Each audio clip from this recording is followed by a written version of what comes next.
प्रभात सभी सुप्रभात सभी छात्र छात्राओं, प्रबुद्ध, बुद्धिजीवी, मार्गदर्शक, स्नेह और सहयोग रखने वाले सभी बंधुओं का बाल साधना विद्यालय परिवार की ओर से हार्दिक अभिनंदन है, इस्तकबाल है, स्वागत। कोरोना जैसी वैश्विक महामारी में परम पूज्य निर्देशक महोदय, संस्था प्रधान महोदय और इस संस्था परिवार की शैक्षणिक और गैर शैक्षणिक टीम की ओर से आपकी सकुशलता की परम पिता परमेश्वर से ढेर सारी प्रार्थना और आपके स्वास्थ्य के लिए ढेर सारी दुआएं और शुभकामनाएं। प्रिय छात्रों, आज 30 जून 2020 को मैं अनिल कुमार आपके सामने एक नया टॉपिक लेके आया हूं बच्चों, जो 7वें अध्याय का अंतिम टॉपिक होगा। भारत का सर्वोच्च न्यायालय, भारत का उच्चतम न्यायालय और भारत की सर्वोच्च न्यायपालिका। प्रिय छात्रों, सर्वोच्च न्यायपालिका जो है तो आपके टॉपिक का नाम होगा न्यायपालिका। तो आप कह सकते हो भारत के संविधान में सर्वोच्च न्यायालय, जिसको मैं आपको पढ़ाते समय शॉर्ट फॉर्म में एक शब्द लिखूंगा एससी, सुप्रीम कोर्ट। तो मैं शॉर्ट फॉर्म में आपके सामने जो शब्द लेके आऊंगा वो सुप्रीम कोर्ट लेके आऊंगा। तो सुप्रीम कोर्ट का गठन भारतीय संविधान का भाग नंबर 5 है और अनुच्छेद में इसका उल्लेख जो दिया गया है वो अनुच्छेद में इसका उल्लेख होगा 124 टू 147 तक भारत में सर्वोच्च न्यायालय के बारे में बताया गया है। भारत में एकीकृत न्याय व्यवस्था पाई जाती है, जिसमें सर्वोच्च स्थान दिल्ली के सर्वोच्च अपीलीय न्यायालय के रूप में स्थित है। तो भारत में क्या कहा जाता है? भारत में सर्वोच्च न्यायपालिका पाई जाती है, सर्वोच्च न्यायपालिका पाई जाती है। भारत में सर्वोच्च न्यायपालिका पाई जाती है और सर्वोच्च न्यायपालिका का जो कार्यालय है वो कार्यालय आपका कहाँ स्थित है? दिल्ली में स्थित है। तो भारत में सर्वोच्च न्यायपालिका पाई जाती है और ये जो पाई जाती है जो न्यायपालिका जो है वो दिल्ली में इसका कार्यालय स्थित है। दूसरी बात, भारत में 1773 ईस्वी के रेगुलेटिंग एक्ट के तहत कोलकाता में फोर्ट विलियम में अपेक्स न्यायालय की स्थापना की गई थी। भारत में पहला न्यायालय 1773 ईस्वी में कहाँ स्थापित हुआ था? कोलकाता में। उस न्यायालय का नाम क्या रखा गया था? अपेक्स न्यायालय उसका नाम रखा गया था। और इसकी स्थापना किसके थ्रू हुई थी? रेगुलेटिंग नाम के एक अधिकारी थे, उसकी अध्यक्षता वाली कमेटी ने की थी, इसलिए उसका नाम रेगुलेटिंग एक्ट रखा गया था। 1773 कोलकाता में अपेक्स न्यायालय रेगुलेटिंग एक्ट के अंतर्गत इसकी स्थापना की गई थी। भारत में सर्वोच्च न्यायालय की स्थापना, सर्वोच्च न्यायालय की स्थापना, भारत में सर्वोच्च न्यायालय की स्थापना की गई 1935 में और 1935 के अंतर्गत जो स्थापना की गई थी उसका कार्यालय दिल्ली में रखा गया था। और कहा जाता है कि इसके पहले न्यायाधीश बने थे, वो कौन बने थे? 1935 के अंतर्गत मेरिस गयावर इसके न्यायाधीश बने थे। कौन बने थे? सर मोरिस गायर नाम के व्यक्ति थे, गवायर इसके न्यायाधीश बने थे। तो भारत में सर्वोच्च न्यायपालिका पाई जाती है, कार्यालय दिल्ली में है, अनुच्छेद 124 से 47 तक है, भाग संख्या 5 है और इसकी स्थापना 1773 कोलकाता में अपेक्स न्यायालय में रेगुलेटिंग एक्ट द्वारा हुई थी। अब वर्तमान समय का सर्वोच्च न्यायालय की स्थापना 1935 के अधिनियम में हुई थी। सर मोरिस गयावर नाम के व्यक्ति ने इस न्यायालय की स्थापना की गई थी, यह इसकी स्थापना यहाँ पर हुई थी। 26 जनवरी 1950, तो इसका जो उल्लेख आता है वो आता है 26 जनवरी 1950 को इसका नाम सर्वोच्च न्यायालय रखा गया। इसका नाम सर्वोच्च न्यायालय रखा गया था। तो 26 जनवरी 1950 को इसका नाम सर्वोच्च रखा गया। उस समय इसमें एक मुख्य व 7 अन्य न्यायाधीश थे। उस समय क्या था? एक मुख्य व 7 अन्य न्यायाधीश उस समय मौजूद थे। और वर्तमान समय में वर्तमान समय में इसमें एक मुख्य व 30 अन्य न्यायाधीश हैं। वर्तमान समय में कुल न्यायाधीश कितने हैं? 31, और जिनकी संख्या है एक मुख्य व 30 अन्य न्यायाधीश वर्तमान में है। ये संख्या निर्धारित हुई थी 2008 में, और 26 जनवरी 1950 को एक मुख्य व 7 अन्य न्यायाधीश भारत के संविधान के अकॉर्डिंग यहाँ पर मौजूद थे, जो 2000 में कर दी। भारत का राष्ट्रपति न्यायाधीश की नियुक्ति करता है, फिर सर्वोच्च न्यायालय के न्यायाधीश के परामर्श से वो अन्य न्यायाधीशों की क्या करता है? नियुक्ति करता है। तो आप यहाँ लिखेंगे सर्वोच्च न्यायालय के न्यायाधीश की नियुक्ति भारत का राष्ट्रपति करता है। कौन करता है? भारत का राष्ट्रपति करता है। फिर क्या करता है राष्ट्रपति? पहले प्रधानमंत्री, क्योंकि वास्तविक कार्यपालिका वो है, प्रधानमंत्री और मंत्री परिषद का परामर्श लेता है। प्रधानमंत्री और मंत्री परिषद के परामर्श से राष्ट्रपति मुख्य न्यायाधीश की नियुक्ति करता है। किसकी नियुक्ति करता है? मुख्य न्यायाधीश की नियुक्ति करता है। और जब वो मुख्य न्यायाधीश की नियुक्ति कर देता है तो मुख्य न्यायाधीश के परामर्श से अन्य न्यायाधीशों की नियुक्ति करता है। मुख्य न्यायाधीश के परामर्श से अन्य जो होते हैं उस अन्य न्यायाधीशों की क्या करता है? नियुक्ति करता है। भारत का राष्ट्रपति जो है उनके द्वारा की जाती है। लेकिन इनकी नियुक्ति किस प्रकार होगी?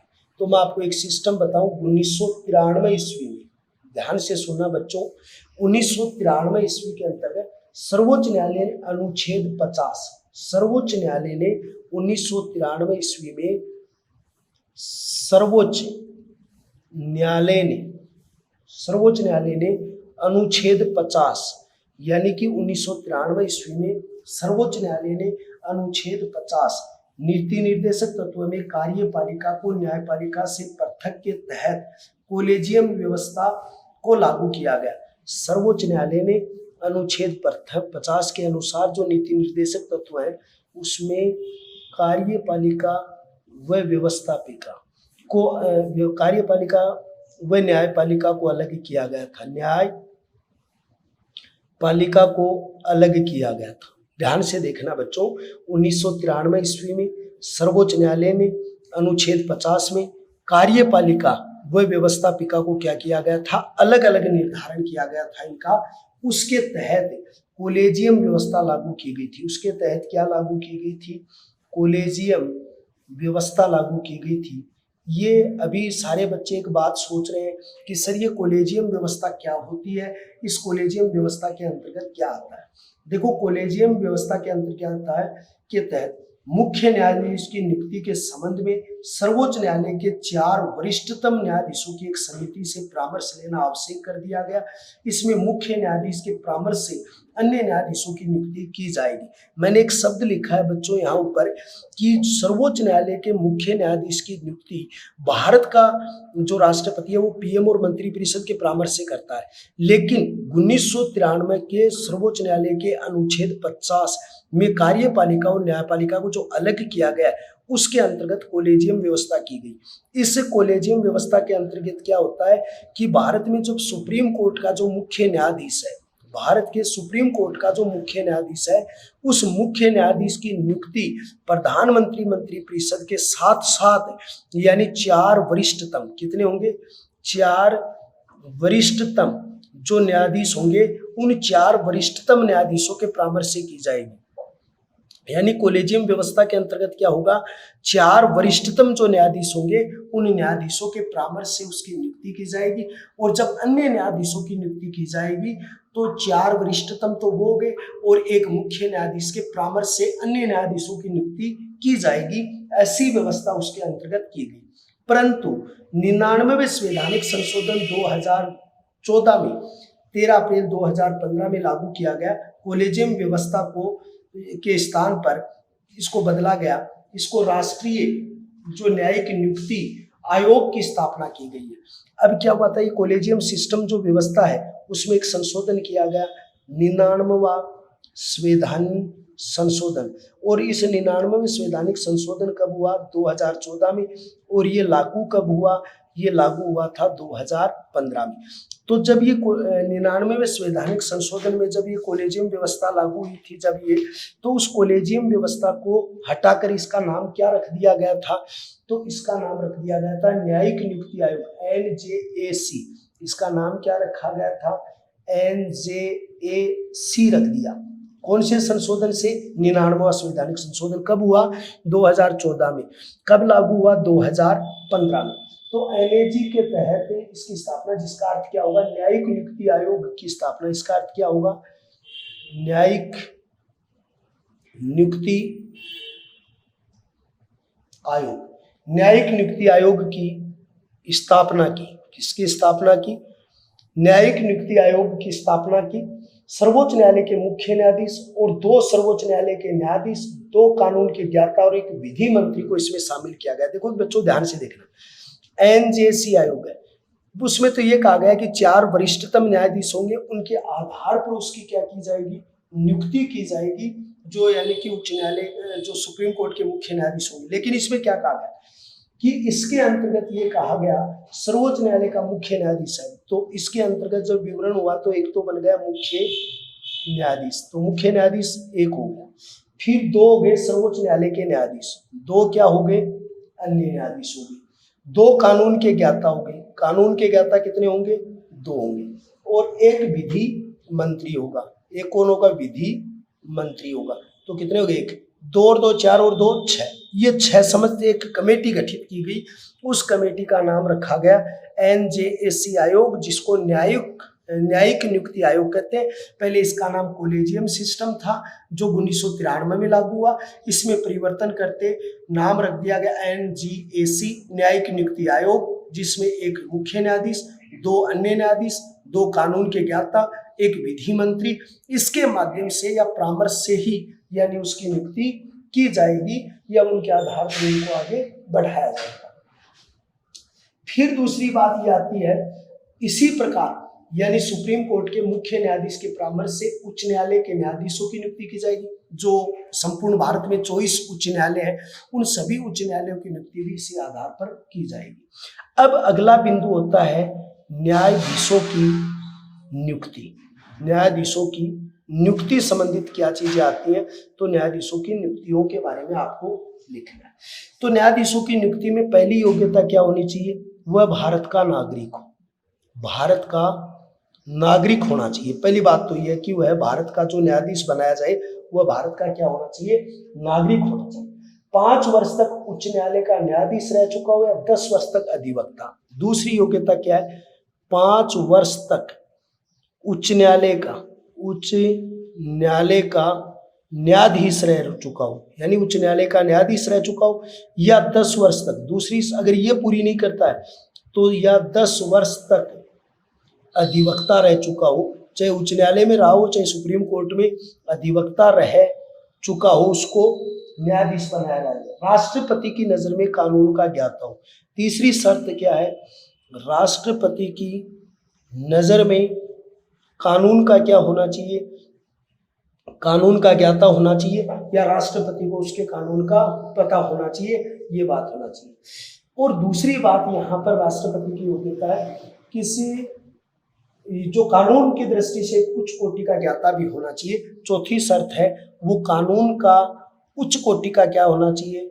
उच्च कोटि का ज्ञाता होना चाहिए। भारत का नागरिक हो, 5 वर्ष तक उच्च न्यायालय का न्यायाधीश रह चुका हो, 10 वर्ष तक अधिवक्ता रह चुका हो, राष्ट्रपति की नजर में कानून का ज्ञाता हो, या एक उच्च कोटि का कानून प्रिय व्यक्ति हो, वो उसका क्या बन सकता है? सदस्य बन सकता है। ये बात यहाँ पर उसके अंतर्गत लागू होती है। इसका कार्यकाल, फिर भारत के न्यायाधीश का क्या होता है? कार्यकाल। देखो इसका कार्यकाल 65 वर्ष अधिकतम है। वैसे कोई सीमा नहीं है, जैसे नियुक्ति होगी उसके बाद में कम से कम 35 वर्ष का तो होना ही चाहिए, लेकिन 65 वर्ष की आयु तक वो यानी पद पर बना हुआ रह सकता है।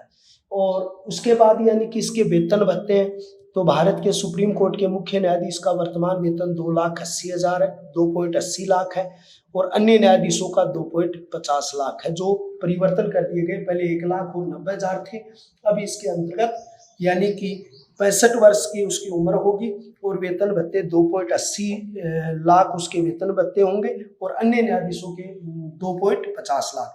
उसके अलावा उसको गाड़ी फ्री है, टेलीफोन फ्री है, सुरक्षा फ्री है, भवन फ्री है, मोबाइल फ्री है, उसके बाद में उसके आवागमन के साधन सही है, बिजली फ्री है, सब चीजें सुविधाएं उसे गवर्नमेंट की तरफ से दी जाती है। फिर अगला बिंदु जो आपका आता है पद मुक्ति। अगली चीज जो आती है वो क्या आती है? पद मुक्ति। सिद्ध कदाचार कार्य में असमर्थता के आधार पर संसद द्वारा पारित प्रस्ताव के आधार पर राष्ट्रपति को क्या देना पड़ता है? त्याग पत्र देना पड़ता है। अब क्या होता है? पद मुक्ति इसकी या तो खुद त्याग पत्र दे दे, स्वयं क्या दे देता है? त्याग पत्र, या क्या हो जाए? मृत्यु हो जाए, या उसका कार्यकाल पूरा हो जाए, जैसे 65 वर्ष की उम्र होगी तो उसको हटना पड़ेगा। 3 शर्त तो है, ये तो सीधी एक प्रशासनिक शर्त है। अगर वो संविधान का अतिक्रमण करे, संविधान की नियमावली का अतिक्रमण करता है, यानी उसको संविधान जो है उसका दुरुपयोग करता है, उसकी शक्तियों का दुरुपयोग करता है, तो उसके विरुद्ध महाभियोग लगाया जा सकता है। महाभियोग कितने के अनुच्छेद में होगा? तो यानी कि महाभियोग जो होगा वो महाभियोग होगा अनुच्छेद 124। कितने में भाई? अनुच्छेद 124। 124 का भी भाग कौन सा है? 4। 124 का भाग नंबर 4 में सुप्रीम कोर्ट के मुख्य न्यायाधीश के महाभियोग लगाया जाता है। अब उसकी शर्तें क्या होंगी? संसद में लगाया जाता है महाभियोग, तो संसद के किस सदन में होगा? किसी भी सदन में हो सकता है।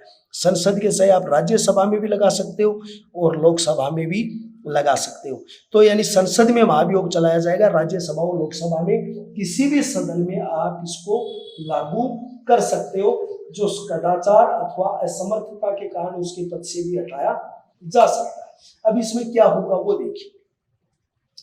इसका जो प्रस्ताव किसी में भी रखा जा सकता है, लेकिन इसकी सदस्य संख्या होगी। अगर ये प्रस्ताव राज्यसभा में है तो इसके 50 सदस्य होने चाहिए और लोकसभा में है तो इसके कितने सदस्य होने चाहिए? 100। क्यों? क्योंकि जिस सदन में रखा जाता है उसमें कितने लिखित प्रतिवेदन हो गए? 1/4। अब राज्यसभा में जो सदस्य हैं वो 245 है। 245 की 1/4 कम से कम है, वो यानी 50 सदस्य होने चाहिए। और लोकसभा में यानी कि 545 है, तो लगभग 100 के लगभग सदस्यों का प्रस्ताव लिखित उसका होना चाहिए। इस तरीके से यानी कि उसके ऊपर महाभियोग लगाकर भी हटाया जा सकता है या उसको वहां से अलग किया जा सकता है। फिर एक चीज यहाँ पर आती है कि जो भारत का जो सुप्रीम कोर्ट का मुख्य न्यायाधीश है वो 129 में उसको एक अभिलेख न्यायालय घोषित किया गया है। तो आप यहाँ पर एक अनुच्छेद लिखेंगे और उस अनुच्छेद का नाम होगा 129। 129 के अनुच्छेद के अंतर्गत आपको बात लिखनी है कि सर्वोच्च न्यायालय एक अभिलेख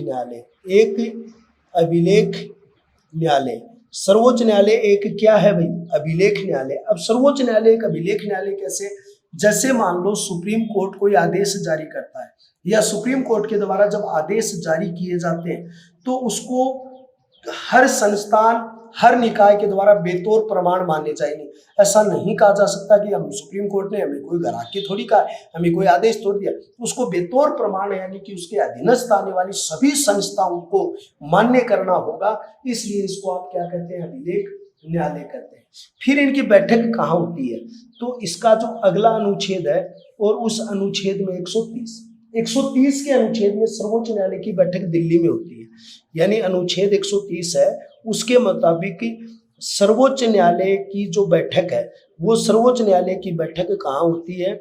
दिल्ली में होती है। लेकिन परंतु राष्ट्रपति की पूर्व अनुमति से इसे बाहर भी आयोजित किया जा सकता है। यानी राष्ट्रपति की पूर्व अनुमति अगर हम लेते हैं या पूर्व अनुमति के आधार पर यानी उसको बाहर भी किया जा सकता है। तो सर्वोच्च न्यायालय की बैठक कहाँ होती है?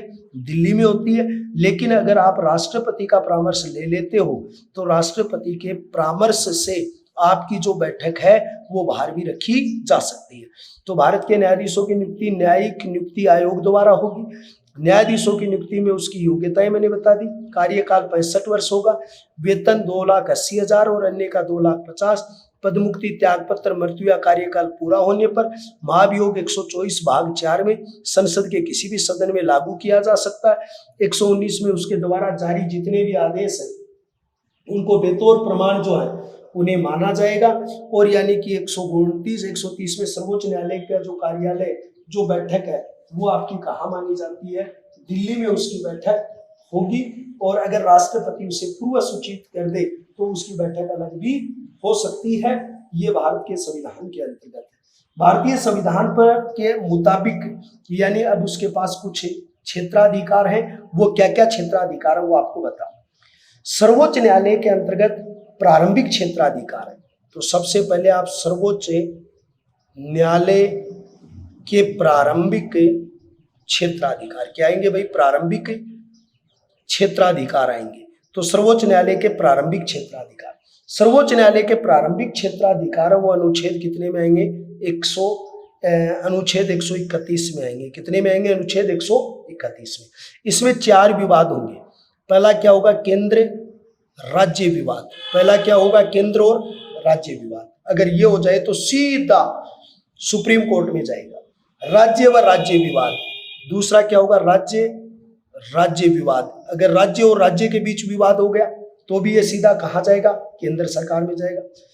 फिर तीसरा विवाद क्या होगा, राष्ट्रपति व उपराष्ट्रपति चुनावी विवाद। उपराष्ट्रपति चुनाव विवाद, ये तो मैंने पहले भी बताया था आपको, जिसमें एक अनुच्छेद का जिक्र किया था भारत के संविधान के अनुच्छेद 70 के मुताबिक, यानी कि आप सुप्रीम कोर्ट में उसको चुनौती दे सकते हो, तो वहां भी होगा। संविधान से संबंधित कोई भी विवाद होता है उल्लंघन, तो भी उसे सुप्रीम कोर्ट में प्रस्तुत किया जाता है।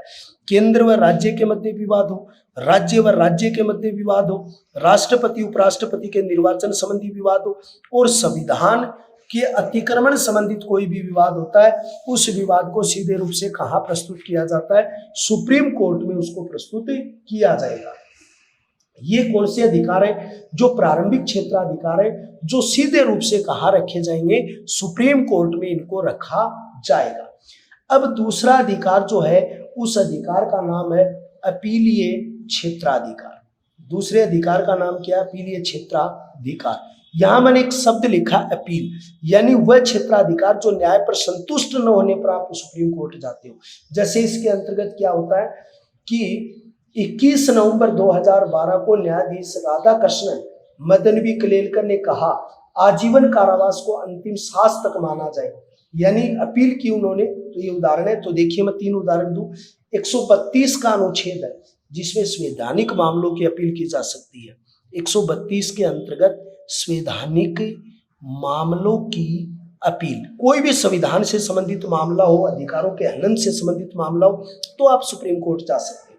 133 में दीवानी मामले, अनुच्छेद 133 में दीवानी का मतलब क्या होता है, दीवानी का मतलब होता है संपत्ति से संबंधित, कोई भी संपत्ति संबंधित विवाद है, उन मामलों की अपील कहाँ की जा सकती है, 133 के साथ सुप्रीम कोर्ट में की जाती है। 134 के अंतर्गत कौन से विवाद है, फौजदारी विवाद है। फौजदारी विवाद में कौन से आते हैं, जो लड़ाई झगड़े, हत्या, डकैती, ये बातें, वो सारे अधिकार आपके किसके अंतर्गत आते हैं, अपीलीय क्षेत्राधिकार के अंतर्गत आते हैं। अनुच्छेद 132 संवैधानिक मामले, अनुच्छेद 133 दीवानी संपत्ति संबंधित मामले, अनुच्छेद 134 फौजदारी मारपीट आदि से संबंधित जो मामले हैं उनको यहाँ पर रखा जाता है। लेकिन एक बात कही जाती है, 1973 में 30वें संवैधानिक संशोधन के अनुसार 133वें अनुच्छेद में धनराशि 20,000 हटाते हुए कभी भी दीवानी मामलों को सर्वोच्च न्यायालय में की जा सकते हैं। पहले ये बात थी, यानी कि 1973 से पहले ये विवाद था इस 33 के अनुच्छेद पर कि वहां पर कोई भी विवाद प्रस्तुत होगा, उसकी जो इनकम राशि होनी चाहिए वो कितनी होनी चाहिए, 20,000। लेकिन अब उसको क्या कर दिया गया, हटा दिया गया। अब चाहे आप 1 रुपये से लेके विवाद पर भी संतुष्ट नहीं हो तो वहां पर आप रख सकते हो। फौजदारी मामलों में क्या होता है, जो 132 के अंतर्गत हम जो अपील करते हैं उसमें उच्च न्यायालय ने किसी को मृत्युदंड दे दिया हो तो सुप्रीम कोर्ट में जा सकता है। जिला न्यायालय ने उसे 10 वर्ष की सजा दी हो, उच्च न्यायालय ने उसे मृत्युदंड में परिवर्तन कर दिया हो तो जा सकता है, या वो उच्च न्यायालय से संतुष्ट ना हो तो वो वहां पर अपील कर सकता है। लेकिन अनुच्छेद 135 के अनुसार न्यायालय को अधिकार दिया गया कि सैनिक न्यायालय को छोड़कर भारत अन्य न्यायालय को न्यायमंडल के निर्णय को सर्वोच्च न्यायालय में अपील की अनुमति प्रदान की गई है। यानी भारतीय संविधान का एक अनुच्छेद 135, और 135 के अनुच्छेद में ये बात कही गई है कि सिर्फ सैनिक न्यायालय को छोड़कर, किसको छोड़कर, सैनिक न्यायालय को छोड़कर इसको जो चुनौती है वो कहाँ दी जा सकती है, सभी न्यायालयों के जो विवाद है उनको चुनौती सुप्रीम कोर्ट में दी जा सकती है, लेकिन सैनिक न्यायालय मामला जो है उसको वहां पर चुनौती नहीं दी जा सकती है, ये बात यानी है। लेकिन 129 में अभी मैंने बताया कि सुप्रीम कोर्ट एक अभिलेख न्यायालय, क्योंकि उसके द्वारा जारी किए गए संपूर्ण आदेश अधीनस्थ सभी निकायों को बेतौर प्रमाण मानने होंगे, उसकी अवमानना नहीं की जा सकती, उसकी अवमानना करने पर उसके लिए सजा का प्रावधान है। भारत का संविधान का जो अनुच्छेद है 32, ओनली सिर्फ 32 है, उसमें जो संवैधानिक उपचारों का अधिकार है उसका रक्षक भी मूल अधिकार जो है, और राज्य के अंतर्गत 226 का जो अनुच्छेद है उसमें एक उच्च न्यायालय सभी अधिकारों का क्या है, रक्षक है। तो न्यायालय मूल अधिकारों का रक्षक है, जैसे बंदी प्रत्यक्षीकरण, परमादेश, प्रतिषेध, अधिकार प्रशा, ये सारी चीजें जो हैं उसके अंतर्गत भारत का जो सुप्रीम कोर्ट है वो यानी एक रक्षक के रूप में भूमिका अदा करता है। भारतीय संविधान का अनुच्छेद 143 जो मैंने पहले कहा कि भारत का प्रधानमंत्री, मंत्रिपरिषद या राष्ट्रपति, कार्यपालिका आप जिसको कह सकते हो, वो सुप्रीम कोर्ट के मुख्य न्यायाधीश से क्या ले सकता है, परामर्श ले सकता है किसी भी संवैधानिक मामले में, किसी कार्यशैली के अंतर्गत। एक सुप्रीम कोर्ट का जो मुख्य न्यायाधीश है या जो हमारी न्यायपालिका है उससे हमारा राष्ट्रपति या हमारी कार्यपालिका उससे राय परामर्श कर सकती है, ये बात यानी आपको यहाँ पर करनी है। अनुच्छेद 134 में जो फौजदारी विवाद है उसमें जब अपील पेश की जाती है तो उससे पहले जिस न्यायालय से आप संतुष्ट नहीं है उसकी न्यायालय की प्रतिलिपि आपके पास होनी चाहिए, उसका प्रमाण पत्र आपके पास होना जरूरी है। 136 के तहत उच्च न्यायालय के प्रमाण पत्र लेना आपके पास बिल्कुल जरूरी होगा। 137 में न्यायालय अपने ही निर्णयों को पुनः समीक्षा कर सकता है, जिसे न्यायिक पुनर्परीक्षण कहते हैं। तो भारत के संविधान के अनुच्छेद 137 के अंतर्गत यानी न्यायालय जो है वो पुनः निर्णयों की पुनः समीक्षा कर सकता है, न्यायालय निर्णयों की पुनः क्या कर सकता है, समीक्षा कर सकता है। तो एक न्यायपालिका की अपने ही निर्णयों की जो पुनर्समीक्षा की जाती है उस पुनर्समीक्षा के लिए भी यानी वो स्वतंत्र होता है, जिसे न्यायिक पुनरावलोकन के नाम से इतिहास में जानते हैं। तो ये कहा जाता है कि भारत के संविधान के अंतर्गत न्यायिक पुनरावलोकन की शक्ति है। न्यायिक पुनरावलोकन की शक्ति जो हमें दी गई है वो 137 के अनुच्छेद के अंतर्गत दी गई है। न्यायिक पुनरावलोकन हमने अमेरिका के संविधान से भारत के संविधान में जोड़ा है। यह हमारी न्यायपालिका संबंधित जो विवरण था। इसके साथ प्यारे विद्यार्थियों, आपका ये लेसन जो था, जो छठा लेसन था वो पूरा हो गया। अब 7वां लेसन शुरू होगा राज्य सरकार। लेकिन कुछ चीजें दोबारा बता दूं। 132 में संवैधानिक मामलों की अपील की जाती है, 133 में दीवानी, लेकिन 93 से पहले 20,000 की कम से कम राशि थी, अब 1 रुपए से। फौजदारी विवाद जो है वो यानी आपके 134 में आएंगे, लेकिन 34 भाग क में आपको उच्च न्यायालय से, जहां से आप न्याय से संतुष्ट नहीं है वहां प्रमाण पत्र लेना होगा। 135 में केवल सैनिक न्यायालय के विवाद है वो सुप्रीम कोर्ट में नहीं जाते, बाकी अगर किसी भी न्यायालय से आप संतुष्ट नहीं आप जा सकते हैं। 32 में संवैधानिक उपचारों के अधिकार में केंद्र सुप्रीम कोर्ट उनका रक्षक है और 226 में उच्च न्यायालय उनका रक्षक है। 137 में भारतीय संविधान में न्यायिक पुनरावलोकन की शक्ति है। निर्णयों की पुनः समीक्षा हमने अमेरिका के संविधान से ये चीज जोड़ी थी। फिर सुप्रीम कोर्ट भाग संख्या 5 है, अनुच्छेद 124 से 47 है। पहला न्यायालय कोलकाता में था, रेगुलेटिंग एक्ट में इसकी स्थापना हुई। 1935 में सर मॉरिस वाइंगर इसके न्यायाधीश बने। 1 जनवरी में इसका नाम सुप्रीम कोर्ट रखा। 1 मुख्य और 7 अन्य न्यायाधीश थे। वर्तमान में 1 मुख्य और 30 अन्य है। 2008 में सर्वोच्च न्यायालय के राष्ट्रपति के द्वारा की जाती है, प्रधानमंत्री मंत्रिपरिषद। लेकिन 1993 में कोलेजियम सिस्टम लागू किया गया, जिसमें यह प्रावधान था कि 4 अन्य न्यायाधीशों से पूछकर किया जाए। फिर इसमें परिवर्तन हुआ, एनजी आयोग का गठन हुआ। 2014 में यह संशोधन हुआ, 99वां संवैधानिक संशोधन हुआ। लेकिन फिर ये लागू कब हुआ? 2015 में। इसमें ये सदस्य निर्धारित किए गए। कार्यकाल 65 वर्ष, वेतन 2,80,000, त्याग पत्र, मृत्यु और कार्यकाल 65 वर्ष है। और महाभियोग है वो 124 भाग 4 में लगाया जाता है, किसी भी सदन में लगाया जा सकता है। 1/4 लिखित प्रतिवेदन होगा। 129 में सर्वोच्च न्यायालय का अभिलेख न्यायालय, उसकी अवमानना नहीं की जा सकती। 130 में उसकी बैठक है वो दिल्ली में होगी, लेकिन राष्ट्रपति पूर्व सूचना पर किया जा सकता है। प्रारंभिक क्षेत्राधिकार में केंद्र और राज्य विवाद, राज्य और राज्य विवाद, राष्ट्रपति उपराष्ट्रपति विवाद और संविधान आदि के विवाद है वो सुप्रीम कोर्ट में रखे जाते हैं। सभी छात्र छात्राओं को जो मैं बिंदु लेकर चला था पूरा हो चुका है। आज हमने 7 लेसन 30 जून को पूरे कर दिए हैं। हमें बच्चों जो मई में लेकर चले थे, कुछ 2-3 की छुट्टियां भी बीच में रह गई, तो हमने 7 लेसन आपके पूरे कर दिए और अब आपका जो 6 लेसन पूरे कर दिए और अब 7वां लेसन शुरू होगा हमारा 1 जुलाई को और 7वें लेसन का हमारा नाम होगा राज्य सरकार। तो हम नए अंदाज के साथ, नई उम्मीद के साथ, नए जोश के साथ हम फिर मिलेंगे। तब तक सभी बच्चों को अपने परिवार के साथ रहना है, बिल्कुल अच्छी चीजें पढ़नी है, अच्छी चीजों को फॉलो करना है और अपने बूढ़े दादा दादी जी है, परिवार के अन्य जो सदस्य हैं, उनका ध्यान आपको रखना है। और धीरे धीरे आपको ये जो पीडीएफ भेजी जा रही हैं उनको भी आप थोड़ा गौर से पढ़ेंगे, अच्छी तरीके से उनको पुटअप करेंगे।